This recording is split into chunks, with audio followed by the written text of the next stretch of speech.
Okay, run and get your blanket and come and sit with me, and I'll read to you. This book is called Miss Nelson is Missing. The kids in room 207 were misbehaving again. Spitballs stuck to the ceiling. Paper planes whizzed through the air. They were the worst behaved class in the whole school. Now settle down, said Miss Nelson in a sweet voice. But the class would not settle down.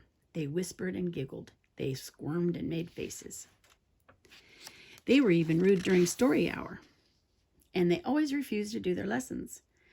Something will have to be done, said Miss Nelson. The next morning, Miss Nelson did not come to school. Wow, yelled the kids. Now we can really act up. They began to make more spitballs and paper planes. Today, let's just be terrible, they said. Not so fast, hissed an unpleasant voice. A woman in an ugly black dress stood before them. I am your new teacher, Miss Viola Swamp. And she rapped the desk with her ruler. Where is Miss Nelson? Asked the kids. Never mind that, snapped Miss Swamp. Open those arithmetic books. Miss Nelson's kids did as they were told. They could see that Miss Swamp was a real meanie. She meant business. Right away she put them to work. And she loaded them down with homework. We'll have no story hour today, said Miss Swamp.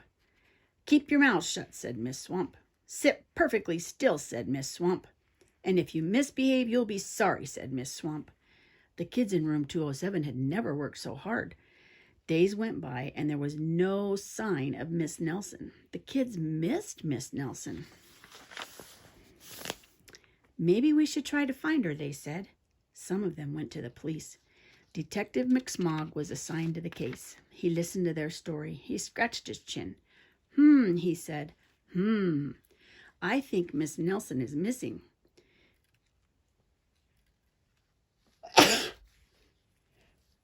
Excuse me.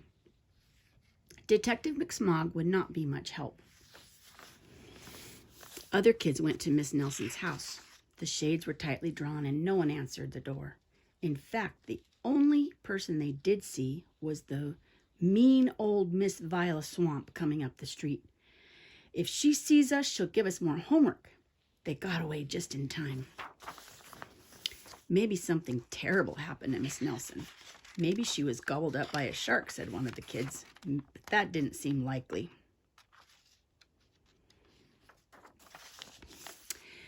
Maybe Miss Nelson went to Mars, said another kid. But that didn't seem likely either. I know, exclaimed one know-it-all. Maybe Miss Nelson's car was carried off by a swarm of angry butterflies. But that was the least likely of all.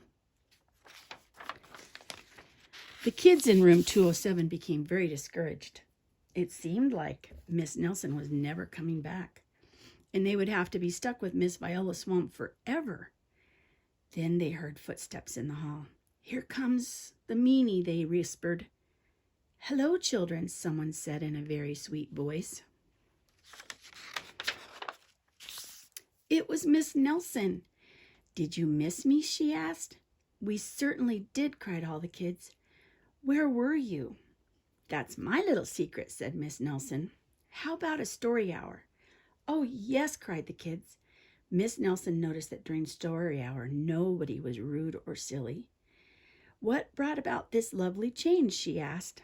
That's our little secret, said the kids. Back home, Miss Nelson took off her coat and hung it in the closet, right next to an ugly black dress. When it was time for bed, she sang a little song. I'll never tell, she said to herself with a smile. P.S. Detective McSmog is working on a new case. He is now looking for Miss Viola Swamp. The end.